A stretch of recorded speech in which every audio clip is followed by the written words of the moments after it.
Okay, so this is a sneak peek at really, I would say it's not like the first tool in the Life Atelier toolkit. It's like the zip to opening the toolkit, okay? Or actually, what we've talked about is it's the key.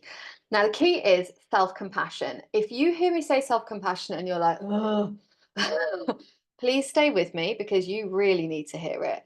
Now, self-compassion, what I have realized from talking to people today, because I've had a couple of conversations with people in the Confidence Atelier, running through how they're using the tool, is very often people are confusing self-compassion with self-pity, right? Now, how do we know the difference?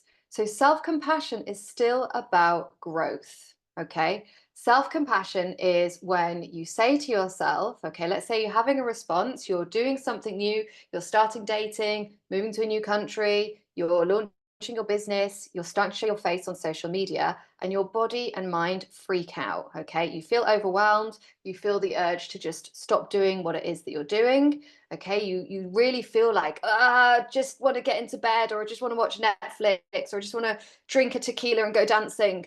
Okay. You can still have a tequila and go dancing, but again, like everything, get to neutral first. Take that decision from a neutral place. The self-pitying version would be, oh, this is too hard. I mean, we were never going to do it anyway. Let's just leave it. Let's just sit on the sofa. Okay. Self-compassion would be, this is really scary. This is actually something that's outside of my current comfort zone. So I'm just going to pause. We're not stopping, but we'll just take a breather and let's just notice how it feels to do something scary and something new. And then I'm going to notice how it feels to tell myself that it's okay. It's normal to experience these feelings in my body, in everywhere, that spinning sensation that you have where your brain is like, okay, I could do this, and then I could do this, and then I could do this, right? This is normal. That is self compassion. Okay. So we've got self pity, self compassion. Now, the reason that self compassion is not only the key but will also amplify the tools that you're using is because of what happens in your mind, right? So, what I loved, the last person I had a call with today, we coached through like 45 minutes of using the tool and noticing all the areas where she currently felt she wouldn't be able to use self compassion. And when she finally got it and it clicked, her analysis was, okay, I feel like there's more space. I feel like there's more freedom. And this is exactly why we want to practice self compassion, because when we are not practicing self compassion, what we're usually doing is practicing judgment. And when we judge ourselves, okay, and the judgment red flags, if you want to call them red flags, or the signals that we're judging ourselves, will be in the language. You should be able to do this, right? Other people are doing this. You know how to do this. I can't believe you're slowing down again, right? That kind of language, that's kind of way of talking to yourself tells us very likely there's judgment. And also, right, we're always judging ourselves. So you can take an educated guess. Very likely I'm judging myself. The same as we can go to brains have an 80% negativity bias. Am I being neutral? Probably not. If I haven't actively trained myself to be neutral, I probably have an 80% negativity bias, right? Again, and that's okay. I have a human brain. That's how it works. All good. Okay, so what we want to do is notice where we are judging and start to redirect that into self compassion.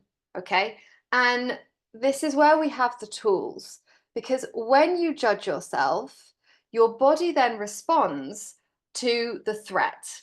Okay, and we have a nervous system response where we are being attacked, but we are the attacker, right? That voice in our head, the response that we have, it's not this logical, like, oh, well, it's me talking to myself. So actually, I'm absolutely fine. What we hear in our primal brain is danger. Okay. Something new is happening. Something scary is happening. Oh my God, somebody thinks we're an idiot. It doesn't matter that it's you that thinks you're an idiot. That response is divert all of the energy, get ready, get the cortisol flowing, get ready in case we need to fight or we need to run. So that doesn't leave a lot of energy for solving the problem of then practicing self-compassion and then looking at the problems that we want to solve. Okay, just think about trying to do a complicated mathematical equation when you've got low blood sugar, right? It's just not going to happen, is it? It's harder. So instead, we can use self-compassion to redirect our primal brain back into feeling safe, get our energy back where we want it to be, up here.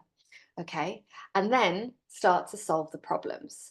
Now, what I can see from talking to people today, the biggest block seems to be trying to go from not having a self-compassion practice to having a like amazing, I practice powerful self-compassion. Okay, what we want to do is think about baby steps and closing that gap. And so that can start with, as I mentioned at the start, it can just be like, okay, this is really scary. I don't feel good, and that's okay. And then staying in that place and then being like, okay, you want to talk about the next step? Okay, let's talk about the next step. Okay. If it's possible that I cannot feel okay and I can still take some action steps, what might that action step be? The next one. Oh, that feels really scary. Okay, let's slow down again. Okay, so it can be baby step, baby step, baby step. Now, the way we are with the tool at the moment is I'm thinking of it as the self-compassion dial. Okay. Now, what's really interesting is this is something I've used with my clients for a while, is turning up the dial. Okay. And just asking yourself, where is my dial in terms of my self-compassion at the moment? And how can I turn it up 1 degree? Okay. So we've got 3 questions to do this. And we want to check in with body, mind, and then the question. Okay, how can I turn up the dial? So body, how do I feel in my body? Now this is really important because if you are feeling very, very activated, very, very stressed, and then you try to get yourself to do something that just feels too big, what you're going to create is freezing. Whereas if we notice like, okay, I feel a bit stressed, but it's not like debilitating, then we can look at, okay, how do we want to adjust our thoughts, which is our next question, okay, which is our mind, right? So we notice body, how do I feel in my body? Mind, what am I thinking? What thought am I having that is causing this experience in my body? And I'll give you an example with driving, right? When I'm parking my car and there's a very expensive car on the other side of me, the thought can be, this is a very bad idea. Okay. And when I have that thought, this is a very bad idea, I feel more stressed in my body. Whereas if I have the thought, I've got this, I can go as slow as I want, body relaxes.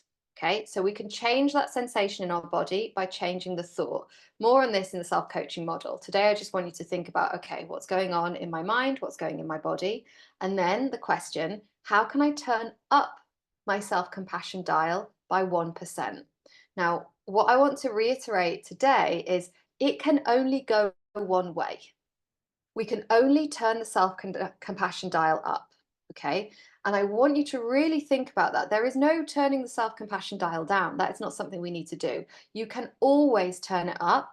The more you turn the dial up, the better results you're going to be. And I want you to think about this in terms of like, you know, like the scarier a situation, the more your primal brain will be freaking out. So we need even more like coaxing and encouraging and safety creating to bring that fear level back to the center. So think about it as balancing. So there is, again, like the way that we're socialized, the way that society works, there is no way that you will ever need to turn the self-compassion dial down. Self-pity, sure.